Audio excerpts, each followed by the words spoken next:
I'm Alex Haley, and today we're sitting down with Zach Thomas, retired Miami Dolphins player and former Texas Tech Red Raider. Zach, thanks for being here today. How is it being back in Lubbock? Oh, it's great to be back in Lubbock. I miss, the whole environment, the open friendliness from the people. I miss the university and the town. It's been so good to me and my family. Can you walk us through your career playing football? I came in as a Red Raider. Spike Dykes was my head coach. Good old boy Spike, and they had me choose if I wanted to play fullback or linebacker, and thank God chose linebacker because it was the right choice, because Van Morris was the fullback at the time and I would have had to back him up for 3 years. But I came in as pretty much always the underdog, doubted, the guy that had too many twos, too small, too slow, and I overcome all that from just having a strong mindset, having good coaches, and turned out to be a dream come true, and played out perfectly for me. What qualities would you say it takes to be a successful linebacker? Well, like I said, I wasn't the biggest, I wasn't the fastest, definitely wasn't the smartest. I got held back before I even got to kindergarten, so it was something that I had to find that other edge, and where it was all from my confidence, and that was only from preparation alone, because I won before I even played the game, and that was all from all the hard work, from watching a lot of tape, loving what I do, and that was playing a game of football and never complicating things. And I think when I put all those together, it turned me out to have great confidence. But like I said, it was the preparation. It was a skill I trained that it was great. How did representing Texas Tech and the teams you played for in the league influence any of the decisions you made during that time period? Well, when I was playing at Tech, it taught me a lot, and it carried over into the NFL. And I was very grateful just because of all the great coaching I had, because, you get lucky along the way. And, they said I was a smart player. They said I was instinctive, but it was more like well coached. I absorbed. I was like a sponge when it came to knowledge, when it came to being coached. And I never understood why players today feel like they have everything figured out with the game, and they act like they don't need it. They're uncoachable. Well, that's not what I wanted. I knew they were there to help me, to make me better, and I worked every day to continuously improve. And it carried over into the NFL. And I happened to get 13 seasons in the NFL when, the average is 3. So I was just grateful. And that is another thing that was a good quality. Going back to the prior question that I had was being grateful. And when you're grateful, you'll go a long ways. What were some of the biggest lessons that you learned during your time playing professionally?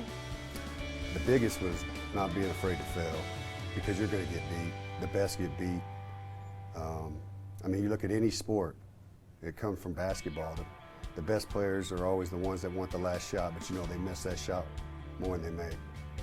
And all you really remember are the last shots anyway, but they don't hesitate to keep shooting. And that's the mindset that I had. Like, I wasn't afraid. It wasn't going to change my aggressiveness because I got beat, and a lot of other things too. Not being afraid to fail is something that can get into your mindset and affect it. But that was one thing that I feel like took me over the top, because I always, with the confidence, I always tried to align right, know my assignment, and that was all. Both of those are before the balls even snap, and so that's when I feel like you can win before you even play, because you beat yourself way more than the other team beats you. And that's why I feel like I'm sitting here today, because of all that, because I did all that hard work before the game. And that's why, you still got to play the game, but that's why I feel like I won before I even stepped on the field.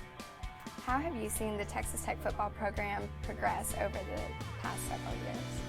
Well, I love the staff that they have in place. A lot of guys that are hungry, starting with Cliff, true winners, even as a player. You love to see players come back.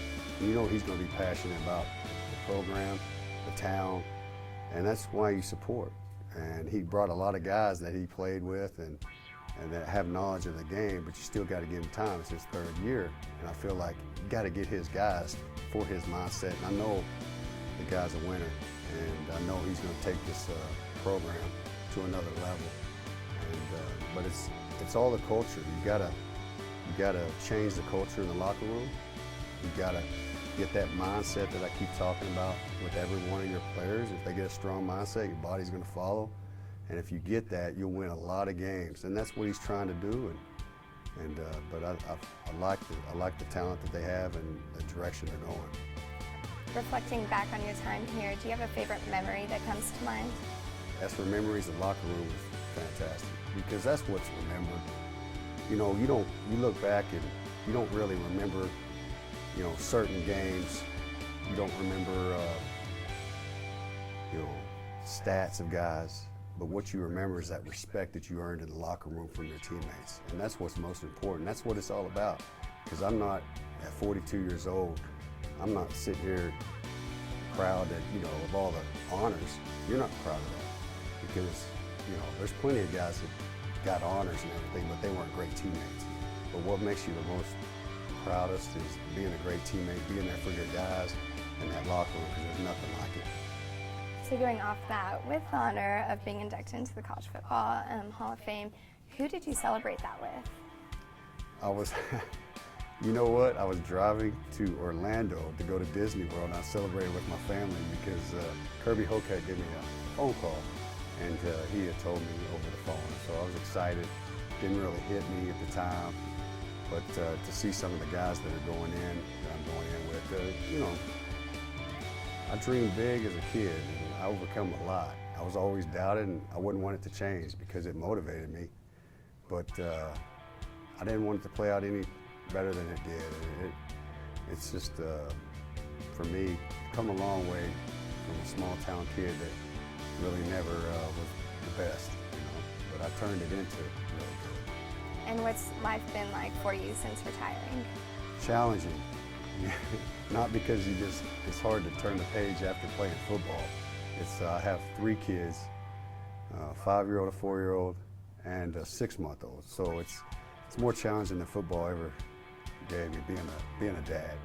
But it's a transition that you make, and I enjoy it. There's no pressure, and I'm going to try to impact my kids like my parents impacted me.